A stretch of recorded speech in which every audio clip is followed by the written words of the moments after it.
नमस्कार, मंडल news bulletin में आपका स्वागत है। आइए पेश करते हैं आज के कुछ प्रमुख व मुख्य समाचार। अब तक यदि आपने मंडल न्यूज के इस चैनल को लाइक व सब्सक्राइब नहीं किया है तो जल्द से जल्द इस चैनल को लाइक व सब्सक्राइब जरूर कर दें।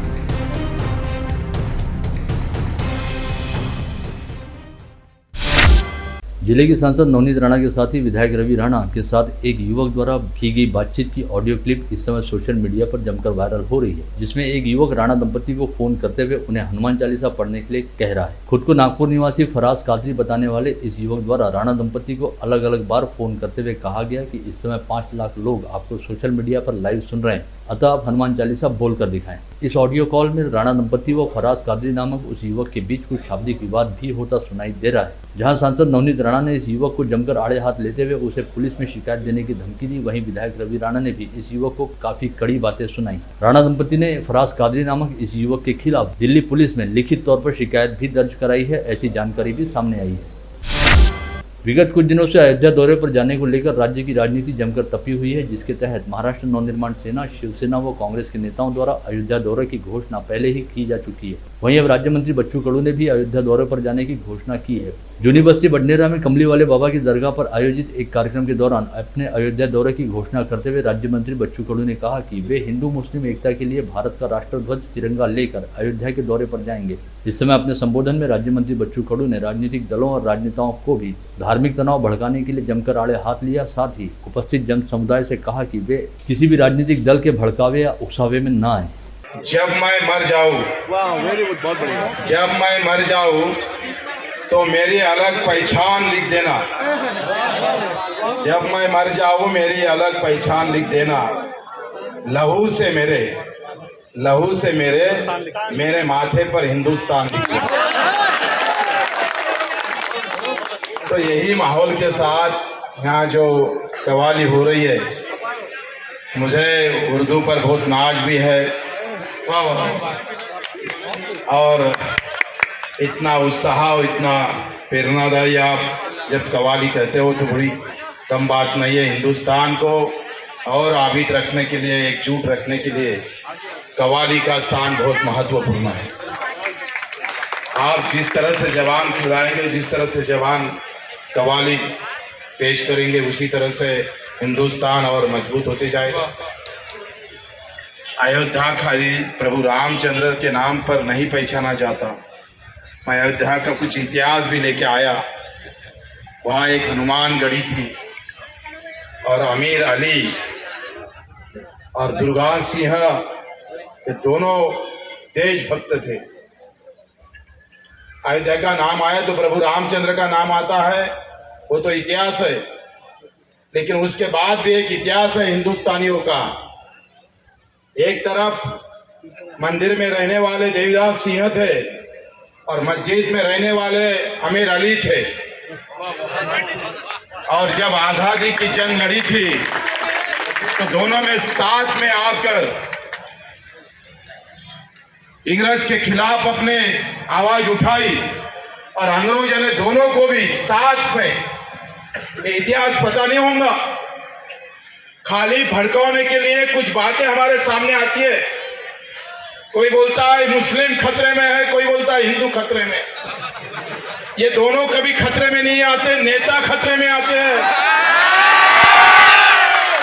जब ये खतरे में आते तब मुस्लिम को बदनाम किया जाता है, हिंदू को बदनाम किया जाता है। जिनके मनगढ़ में जोर नहीं होता ना,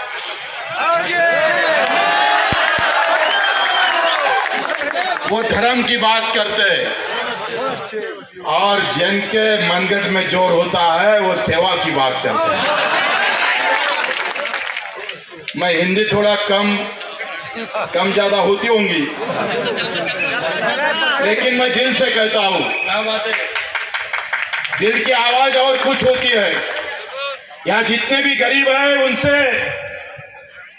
आपने कितने बार नमाज पढ़ा, कितने बार आप मंदिर गए, उससे कोई मतलब नहीं रखता। मोहम्मद पैगंबर ने भी कहा है, अगर पड़ोसी भूखा होता है और तुम जिंदा रहते हो तो तुम सच्चा मुसलमान हो नहीं सकते। अमरावती जिला परिषद को राज्य सरकार से आर्थिक वर्ष 2020-2021 में कुल 193 करोड़ 95 लाख 16 हजार रुपए की निधि प्राप्त हुई थी। जिसे अगले 2 वर्ष के दौरान यानी 31 मई 2022 से पहले विविध विकास कामों पर खर्च करना था, लेकिन इन 2 वर्षों के दौरान 175 करोड़ 52,73,000 रुपए की निधि ही खर्च हो पाई और 18 करोड़ 42,43,000 रुपए की निधि अखर्चित रह गई, जो अब सरकारी तिजोरी में वापस चली जाएगी। सर्वाधिक 7 करोड़ रुपए की निधि स्वास्थ्य विभाग में अखर्चित है। वहीं महिला व बाल कल्याण, कृषि तथा समाज कल्याण विभाग खर्च करने के मामले में सबसे आगे रहे, जिनके द्वारा खुद को आवंटित निधि में से 90 से 100% निधि खर्च की जा चुकी है। Amravati Ekta property brokers and land developer association द्वारा विधायक सुलभा खोड़के को सौंपे गए ज्ञापन में बताया गया कि अमरावती तहसील के ग्रामीण इलाकों में रहने वाले सभी लोगों को अपनी संपत्ति के खरीदी बिक्री के व्यवहारों का 10 पंजीयन करने हेतु अमरावती तहसील कार्यालय के सहायक द्वितीय निबंधक कार्यालय में आना पड़ता है। यहाँ पर सहायक द्वितीय निबंधक का केवल एक ही कार्यालय व कक्ष कार्यरत है, जिसके चलते तहसील के विभिन्न ग्रामीण क्षेत्रों से वास्ता रखने वाले लोगों को काफी समस्याओं व दिक्कतों का सामना करना पड़ता है। ऐसे में यहाँ पर सहायक द्वितीय निबंधक के अतिरिक्त कार्यालय की सुविधा उपलब्ध कराई जाए। शहरवासियों में क्रीड़ा कौशल्य वृद्धिंगत होकर शारीरिक क्षमताओं का विकास होने के लिए विदर्भ महाविद्यालय परिसर में नवसारी रोड पावर हाउस के समीप कल्पना नगर में करीब 6.5 एकड़ की जमीन पर भव्य क्रीड़ा मैदान बनाया गया है। आज विधायक सुलभा खोड़के के हाथों इस मैदान का पूजन कर विधिवत उद्घाटन किया गया। इस अवसर पर फिट इंडिया, खेलो India, national all games trials, student activity development foundation द्वारा आयोजित विभिन्न क्रीड़ा स्पर्धाओं का शुभारंभ भी विधायक सुलभा खोड़के के हाथों किया गया। महाराष्ट्र प्रदेश कांग्रेस कमेटी सभी संगठनात्मक जिलों व ब्लॉक में रहने वाली अपनी प्रॉपर्टी की तलाश कर रही है। इसके लिए जरूरी दस्तावेजों की पूर्ति कर उसे अपडेट किया जा रहा है। ऐसे में इसके नियोजन व देखरेख के लिए एक समिति गठित की जा रही है। इस समिति के प्रमुख के तौर पर पूर्व पालक मंत्री डॉक्टर सुनील देशमुख की नियुक्ति की गई है। शहर कांग्रेस के अध्यक्ष तथा महानगर पालिका के पूर्व नेता प्रतिपक्ष बबलू शेखावत ने महावितरण के कार्यकारी अभियंता को एक पत्र जारी करते हुए कहा कि शहर के वडाली सेंटर अंतर्गत क्षेत्र में विगत 8 दिनों से अखंडित बिजली आपूर्ति से लोग बाग काफी परेशान हैं। इस बारे में शाखा अभियंता को कई बार शिकायत दी गई, लेकिन इन शिकायतों पर किसी भी प्रकार की कोई कार्रवाई नहीं हुई है। ऐसे में वडाली सेंटर अंतर्गत आने वाले सभी क्षेत्रों में सुचारू बिजली आपूर्ति करने की ओर ध्यान दिया जाए। शहर जिला कांग्रेस कमेटी अंतर्गत अल्पसंख्यक सेल कार्यकारिणी की घोषणा कांग्रेस शहराध्यक्ष बबलू शेखावत द्वारा की गई। अब्दुल रफीक पत्रकार की अध्यक्षता में कांग्रेस के अल्पसंख्यक विभाग शहर महिला अध्यक्ष पद पर शिरीन खान नईमुद्दीन खान की नियुक्ति की गई। साथ ही इस समय कांग्रेस के अल्पसंख्यक प्रभाग अध्यक्षों की भी नियुक्ति एवं चयन की प्रक्रिया पूर्ण की गई। शुभम आर्ट क्लासेस तथा माधुरी सतीश सुधा की टीम ने एक बार फिर एक नया इतिहास रचा। आज 27 मई को केंद्रीय मंत्री नितिन गडकरी का जन्मदिन और प्रधानमंत्री नरेंद्र मोदी के सफल प्रधानमंत्री के तौर पर 8 वर्ष पूर्ण करने के उपलक्ष्य में 11,011 स्क्वायर फीट में प्रधानमंत्री मोदी की महारंगोली साकार की गई। इस महारंगोली में केंद्र सरकार की विभिन्न महत्वाकांक्षी योजनाओं पर भी प्रकाश डाला गया। 6 टन रंगोली के इस्तेमाल से कुल 13 कलाकारों ने मिलकर 7 घंटे 7 मिनट में यह महारंगोली साकार की, जिसे इंडिया बुक ऑफ रिकॉर्ड में भी दर्ज किया गया है। विगत 21 मई को अंकुश तागड़े नामक वकील के साथ गाड़गेनगर पुलिस द्वारा किए गए अमानवीय बर्ताव के निषेध में जिला वकील संघ द्वारा बेमियादी कामबंद आंदोलन शुरू किया गया। आज इस हड़ताल का दूसरा दिन था। वकीलों के कामबंद आंदोलन के कारण लोगों को विभिन्न परेशानियों का सामना करना पड़ रहा है। आज हड़ताल के दूसरे दिन भी अदालत में बड़ी संख्या में वकील हाजिर थे, लेकिन इनमें से किसी ने भी कोर्ट की कार्रवाई में हिस्सा नहीं लिया, जिससे कोर्ट परिसर में सन्नाटा छाया रहा। वहीं पता चला है कि कल महाराष्ट्र बार काउंसिल के सदस्य आशीष देशमुख अमरावती जिला कोर्ट एवं जिला वकील संघ को भेंट देंगे। जिले की कुल 271 ग्राम पंचायतों के चुनाव के लिए अंतिम प्रभाग रचना की घोषणा की गई है। ग्राम पंचायत की प्रभाग रचना प्रारूप पर कुल 56 आक्षेप दर्ज हुए थे, जिनमें से 17 आक्षेपों को मान्य करते हुए 39 आक्षेप नामंजूर किए गए, जिसके बाद आज इन 271 ग्राम पंचायतों की अंतिम प्रभाग रचना की घोषणा जिलाधीश कार्यालय द्वारा की गई। ऑफरो संगठन द्वारा जिलाधीश कार्यालय पर धरना देते हुए अधिसंघ के पद पर वर्ग कर्मचारियों पर हो रहे अन्याय के खिलाफ आवाज उठाई गई। साथ ही इस संदर्भ में भुजबल समिति की रिपोर्ट पर निर्णय लेने की मांग की गई। विगत करीब 3 माह से आंगनवाड़ी सेविकाओं व सहायिकाओं को उनका मानधन प्राप्त नहीं हुआ। ऐसे में दूसरों के बच्चों की देखभाल करते हुए उन्हें पोषाहार उपलब्ध कराने वाली इन महिलाओं के लिए अपना और अपने बच्चों का पेट पालना मुश्किल हो गया है, क्योंकि अब उन पर किराना दुकानों की अच्छी खासी उधारी चढ़ गई है और 3 माह की उधारी बकाया रहने के चलते अब किराना दुकानदारों ने भी उन्हें अनाज व किराना उधार देने से मना कर दिया है। इस बात के मद्देनजर आंगनवाड़ी सेविका संगठन द्वारा प्रशासन से आंगनवाड़ी सेविकाओं का बकाया मानधन जल्द से जल्द अदा करने की मांग की जा रही है।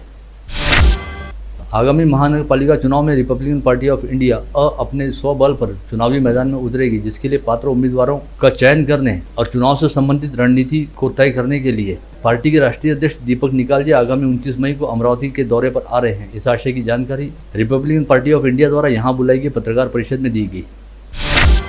महानगरपालिका प्रशासन द्वारा सभी दुकानदारों व हॉकर से सूखा व गीला कचरा अलग अलग संकलित करने के लिए डस्टबिन रखने के आदेश जारी किए गए हैं, जिसके तहत सभी दुकानों की जांच मनपा के स्वास्थ्य विभाग द्वारा की जा रही है। इस जांच अभियान के तहत आज डस्टबिन नहीं रखने वाले 13 दुकानदारों पर कार्रवाई करते हुए उनसे करीब 7,000 रुपये का जुर्माना वसूल किया गया।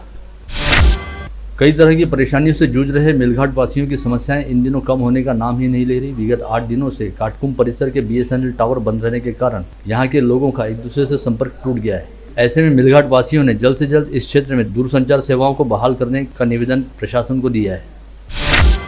गत रोज उत्तराखंड में महाराष्ट्र के भावी श्रद्धालुओं को लेकर जा रहा बोलेरो वाहन गहरी खाई में जा गिरा। इस हादसे में 3 लोगों की मौके पर ही मौत हो गई, वहीं 10 अन्य लोग बुरी तरह घायल हो गए। मृतकों में नागपुर, तुमसर व मुंबई के 3 लोगों का समावेश है। यह हादसा उत्तरकाशी में यमुनोत्री मार्ग पर घटित हुआ है।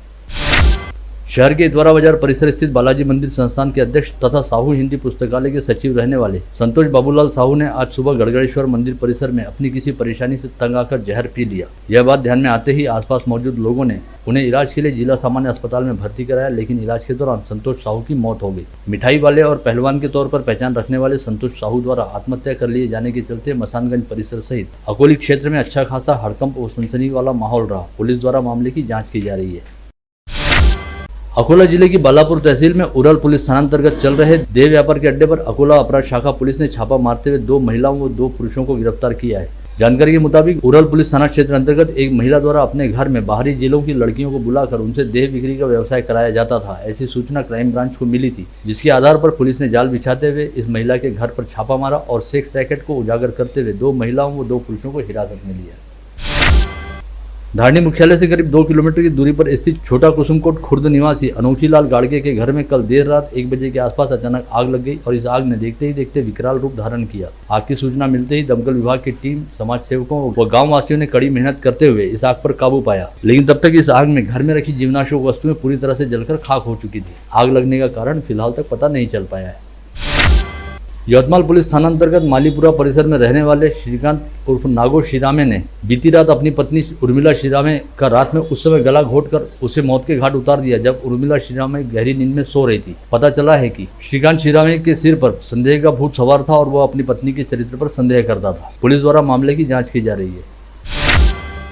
लोनी पुलिस थाना क्षेत्र के बोपी गांव में कुएं की खुदाई के काम पर मध्य प्रदेश से आए शेषराव कडामकर की कुल्हाड़ी से हत्या कर दी गई थी और उसकी लाश को सबूत मिटाने के उद्देश्य से मध्य प्रदेश ले जाया गया था। इस मामले में लोनी पुलिस ने हत्या का अपराध दर्ज करते हुए तहकीकात के बाद मध्य प्रदेश में रहने वाले हरिदास कवड़ती, दिलीप परतेती व तोमदास परतेती नामक 3 आरोपियों को गिरफ्तार कर लिया है।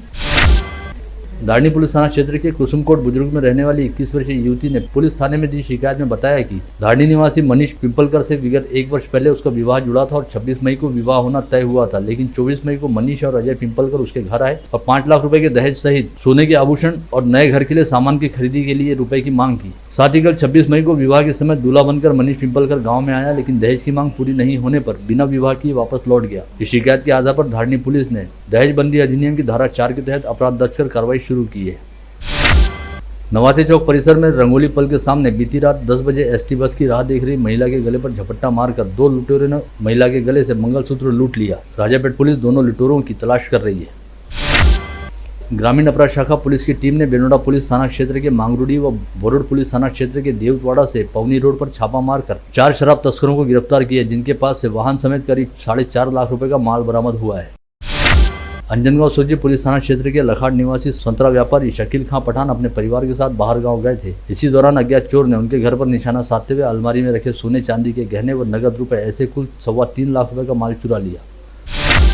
मोर्शी के जैसम चौक परिसर में गौवंश से खचाखच लदे आयशर ट्रक पकड़ने में मोर्शी पुलिस को सफलता मिली है। ये कार्रवाई 25 मई की रात 11:30 बजे की गई। पुलिस ने इस ट्रक से 20 मवेशियों को बरामद किया है। साथ ही ट्रक चालक शिव कुमार यादव और उसके साथ ही विमलेश यादव को भी गिरफ्तार किया गया है। आप देख रहे थे मंडल न्यूज बुलेटिन। हमारे चैनल को लाइक करें, शेयर करें और हाँ, सब्सक्राइब करना ना भूलें। कल होगी आपसे फिर मुलाकात, तब तक के लिए धन्यवाद।